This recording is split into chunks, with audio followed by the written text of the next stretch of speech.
Hai, my name is Cecilia Sembiring, kelas 11 B3. I will read back the video that the teacher has shared earlier. Welcome to Spotlight. I am Liz Wade, and I am Bryce Golden. Spotlight uses a special English method of broadcasting. It is easier to people to understand, no matter where in the world they live.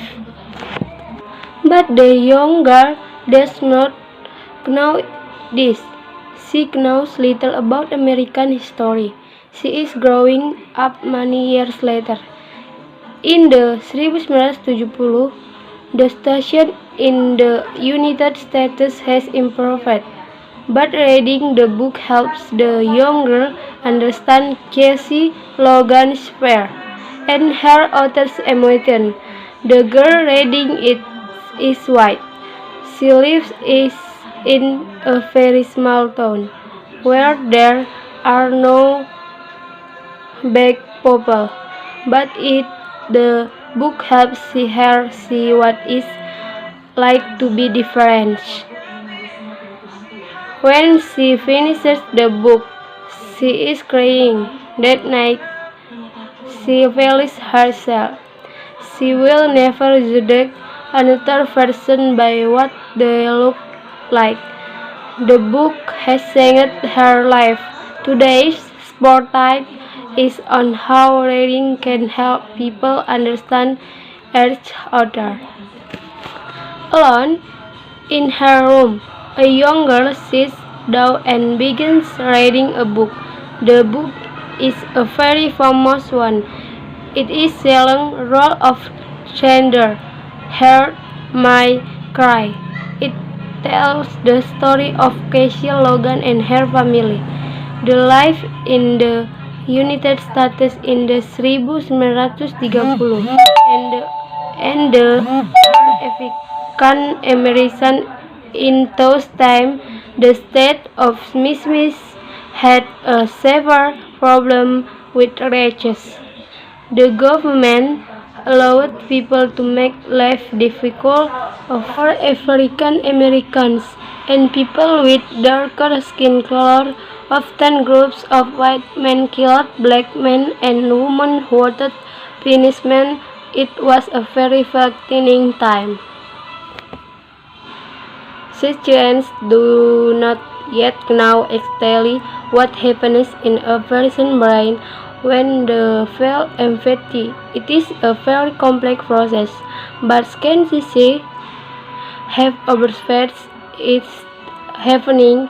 They believe empathy involves a brain called a mirror neuron. The cells work when we observe other people. Mirror neurons send messages toward the brain. This is called firing. When ten scales fire, they help us to identify emotion we see, but the same kind of scale also fires when we have that emotion. So when we are sad, a mirror scale will fire. But when we see someone who is sad, the calm scale fires. We can understand an emotion, and through mirror neurons we feel that emotion ourselves. David Kidd is a physiologist. He studies the science of how people behave. Kidd works at the New School for Social Research in New York. In 2012, he helped show that reading increases empathy. In a test he made people read different kinds of books. Some of these books were literal fiction or complex invented stories. These stories made people think about the emotion of the characters instead. After reading these literary fiction books, The people were better able to understand what other people were thinking and called more actually independent emotion. Keith Otoy is another psychologist. He also studied how reading connects to empathy. He tells the West Tongue Fever newspaper. When we read about other people, we can imagine that we are their position. We can imagine what it is like being the person. That lets us better understand people and to work together better. Many studies say that the effects of reading on empathy one only works for complex, fictional, or in-fact stories. That is because the skin of reading concretes on a character, thoughts, and feelings. This helps the reader to feel like the are incidents the characters had and thoughts these products and the effect that leads to empathy.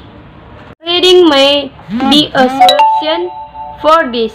The girl who read role of tender Hermione did not know an African Americans, but the book helped her understand the life of a person who was Casing Logan was not a real person, but the situation was real, and the girl understood Casey's feelings from the books. The girl learned a little of what it was to be African American. She felt like she could understand. Have you ever read a book that changed you? How did it make you feel? Tell us about experience. You can leave a comment on our website or email us a radio and English net. You can also comment on our Facebook page. Just search for Spanish Radio.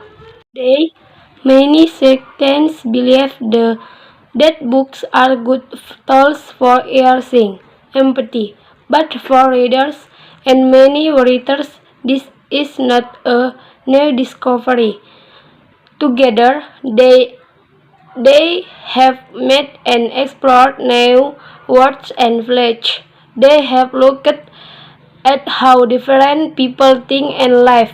Stories have taken them places they may have never gone before. The writer of this program was Dan Crispman. The producer was Michio Ozaki. The voices you heard were from the United States and the United Kingdom. All questions were edited for this program and voiced by Spotlight. You can listen to this program again and read it on the internet at www.radioenglish.net. This program is called Reading and Understanding. Look for our free listening app in the Google Play Store and in iTunes. We hope you can join us again for the next Spotlight program. Goodbye. Okay, that's all the thanks.